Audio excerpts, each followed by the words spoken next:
की है बस्ती, अनोखा है संसार। ये बस्ती अजगरों की है, जरा संभल कर आइए साहब। जी हाँ, हम बात कर रहे हैं ऐसी ही जगह की जहाँ हजारों की संख्या में अजगर पाए जाते हैं। 1.5 हेक्टर का ये क्षेत्र है, अजगरों की बस्ती कहा जाता है। ऐसा नहीं है कि ये इंसान ना रहते हो, यहाँ इंसान की भी बस्ती है। ये बस्ती दमदम नाम से भी जानी जाती है क्योंकि यहाँ जमीन व चट्टान खोखली है, जहाँ चलने से कदमों की धमक की आवाज आती है। यही कारण है कि इसे दमदम कहते हैं। दूसरी तरफ देखें तो ये हजारों की संख्या में अजगर पाए जाते हैं, जिसे अजगर दादर के नाम से भी जाना जाता है। अजगर दादर में अजगरों को देखने का सीजन नवंबर से फरवरी यानी ठंड का सीजन होता है। धूप सेकते हैं अजगरों को सुबह 8 बजे से लगभग दोपहर 12 बजे तक देखा जा सकता है। अजगरों को देखने यहाँ दूर दूर से पर्यटक आते हैं। बड़ी हम लोग नागपुर से आए हैं, कान्हा में आए हुए थे actually, and on way back to Nagpur इसके बारे में सुना तो सोचा कि चलो ये भी देख लेते हैं। एंड कुछ देर वेट करना पड़ा, लेकिन बहुत ही रोमांचक एक्सपीरियंस रहा। अजगर बाहर निकले एंड देखा हमने, बट बहुत ज़्यादा शोर शराबा था तो अंदर चले भी गए, लेकिन बहुत अच्छा लगा। इतने मोटे मोटे 4-5 अजगर देख लिए। I am professor S peda from NIT Rourkela. हम लोग उड़ीसा राउरकेला से आए हैं। हम लोग घूमने के लिए आए थे, sight seeing, Kanha wild life sanctuary देखने के लिए। वहाँ गेट पर एक गाइड मिले, वो बोले कि यहाँ आने के लिए, यहाँ दिखेंगे मतलब खुले में अजगर। तो आपने यहाँ देखे? हाँ देखे, 2 देखे। कैसा फील किया आपने? अच्छा फील किया। बाहर मतलब पहले जू में देखे थे, तो यहाँ खुले में मतलब नेचुरल देखने को मिला। नेचुरल देखने को मिला तो अच्छा लगा। बढ़िया एक्सपीरियंस रहा आपका? हाँ, एक्सपीरियंस बढ़िया रहा।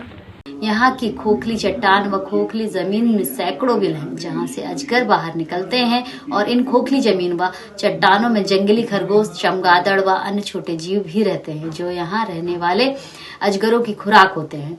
जाविक अजगर दादर से लगी रहवासी बस्ती भी है, परंतु किसी भी प्रकार की कोई भी अप्रिय घटना यहाँ नहीं घटी है।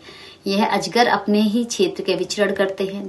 देखा जाए तो कान्हा नेशनल पार्क से लगा होने के कारण इस क्षेत्र का संरक्षित होना आवश्यक है। अजगर दादर जो क्षेत्र है, इसके लिए हमने अपने परिक्षेत्र स्तर से एक प्रोजेक्ट यहाँ इस क्षेत्र को इको पर्यटन विकास केंद्र के रूप में विकसित करने के लिए भेज रखा हुआ है, और हमें आशा है कि MPEDB से यह बहुत जल्दी सैंक्शन हो जाएगा और फिर हम इस क्षेत्र को एक नए रूप में देख पाएंगे। अभी हम सिर्फ वन सुरक्षा समिति के सदस्यों के साथ में हमारा स्टाफ यहाँ के संरक्षण के लिए कार्य कर रहा है, तो जितना ज़्यादा होता है हम लोगों को इस चीज़ से जागरूक करने की कोशिश करते हैं कि उनके द्वारा ये जो लिटर फैलाया जाता है, बॉटल्स छोड़ दिए जाते हैं या खाने के बाद में पाउचेस हैं पैकेट चिप्स के, ये सब छोड़ दिए जाते हैं, तो इससे वन्य प्राणियों को और वनों को नुकसान पहुँचता है। यह हम अपने स्तर से प्रयास करते हैं। इवन हम जो भी पर्यटक आते हैं उन्हें ऐसा करने से रोकते भी हैं।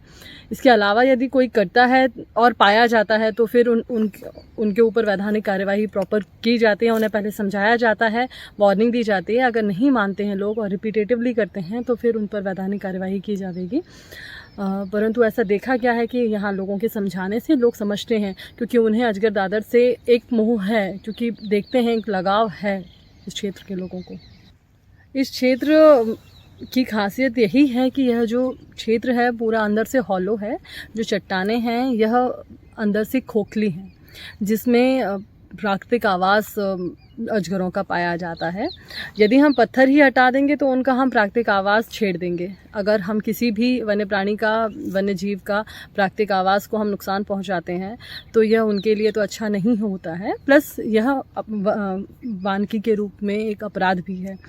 अतः इस प्रकार का तो कोई कार्य नहीं किया जाएगा यहाँ पर जिससे किसी भी प्रकार के वन्य जीव को किसी भी प्रकार की हानि पहुँचे। लंटाना ज़रूर हम यहाँ पर सफाई करते हैं ताकि किसी भी प्रकार की अनहोनी ना हो। झाड़ियाँ और लंटाना की सफाई की जाती है। इसके अलावा जो बात चल रही है इसको इको पर्यटन विकास केंद्र के रूप में विकसित करने की, तो वो एक अलग प्रोजेक्ट भेजा गया है यहाँ से कि एक यहाँ ट्यूबलर स्ट्रक्चर बनाने के लिए हमने प्रस्तावित किया हुआ है, जिसमें कि एक पारदर्शी ट्यूबनुमा संरचना रहेगी जिसमें से लोग होते हुए जाएंगे, जो कि साउंड प्रूफ रहेगी इससे अजगरों के प्राकृतिक आवास को भी किसी प्रकार का कोई हार्म नहीं पहुंचेगा, प्लस जो व्यक्ति जा रहा है देखने के लिए वो भी सुरक्षित रहेगा। दूसरी चीज़, अगर वह हल्ला करता है, शोर करता है या कुछ खाने पीने की चीज़ है तो वो इस क्षेत्र को गंदा नहीं कर पाएगा या उसके किसी भी क्रियाकलाप से इस क्षेत्र पर असर नहीं पड़ेगा। तो ऐसा प्रस्ताव इस बार भेजा है हमने इको पर्यटन विकास बोर्ड को। तो यदि यह सैंक्शन हो जाता है तो इस क्षेत्र को संरक्षित करने के साथ साथ हम यहाँ के लोगों को रोजगार के अच्छे अवसर प्रदान कर पाएंगे। मैडम कितने यहाँ लगभग 3 फीट 4 फीट से शुरू करके 15-15, 17-17 फीट तक के अजगर देखे गए हैं।